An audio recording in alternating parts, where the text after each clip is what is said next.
Qu'est-ce donc que l'onction d'esprit, demandes-tu? Si tu es entré au service du roi, le Saint-Esprit te révélera que non seulement le Christ demeure en toi, mais que tu es en lui, membre de son corps, conduit par l'Esprit à la place qui est la tienne en son corps. L'huile sainte abondamment répandue sur le chef Christ se répandra aussi sur toi et t'oindra pour toute activité selon sa volonté. Si tu restes en Christ et dans sa volonté, lui-même t'emploiera puissamment. Et souviens-toi qu'il y a diversité de dons, toutefois un seul esprit, diversité d'activités, toutefois un seul Dieu qui fait tout en tous. Tous travaillent, mais un même esprit opère avec efficace, distribuant à chacun individuellement selon qu'il le veut. 1 Corinthiens 12, 11. Le Fils de Dieu fut oint d'une huile de joie, de préférence assez semblable, parce qu'il a aimé la justice et haï l'iniquité. Hébreux 1,9. Cette haine du péché, cet amour de la justice, le Christ la porte avec soi dans le cœur, de sorte que nous n'aimons plus seulement en Dieu, le Dieu d'amour, mais aussi celui qui est la sainteté absolue et redoutable. Tu ambitionneras que Dieu exerce sur toi sa sévérité pour t'amener à débarrasser ta vie de tout ce qui n'est pas selon lui. C'est avec joie que tu recevras le châtiment pour participer à sa sainteté. Ainsi, toujours plus intimement uni à ton Seigneur, tu auras part à l'onction de celui dont le sceptre est un sceptre de justice ou d'équité. Hébreux 1,8. Si tu as reçu en ton cœur le Saint-Esprit, suis-le pas à pas, avec le seul désir de faire sa volonté. Il te guidera, te montrera comment demeurer en Christ et la place que tu dois occuper en son corps.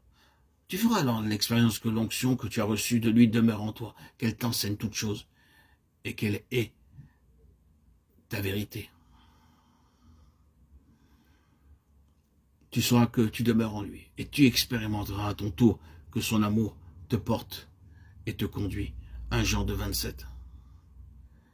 Es-tu prêt à le suivre sur le chemin de la croix? Quoi qu'il puisse t'en coûter. Lorsque le disciple veut suivre son sauveur, lorsqu'il se donne à Dieu et accepte la croix, le Saint-Esprit prend alors possession de son cœur pour l'amener à la communion aux souffrances du Christ. Une fois au centre, dans la citadelle, il cherche à pénétrer toute la vie, toutes les actions. Son influence s'exerce de l'intérieur vers l'extérieur. Il révèle alors à l'homme tout ce qui n'est plus encore selon Dieu. Puis, lui montre la croix comme puissance de séparation d'avec l'ancienne vie. Et dispense la vie du Christ ressuscité pour l'édification de l'être nouveau. L'enfant de Dieu est rempli de l'Esprit dès qu'il le reçoit. Et il n'est rempli que selon sa capacité de réception.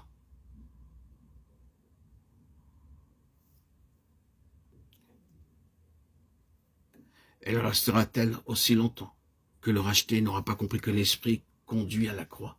Alors seulement elle peut s'accroître et une plus abondante effusion d'Esprit Saint être communiquée. C'est par une collaboration joyeuse avec le Saint-Esprit que l'homme peut marcher de force en force jusqu'au jour de la venue de notre bien-aimé Seigneur qui transformera en sa glorieuse ressemblance le corps de notre humiliation.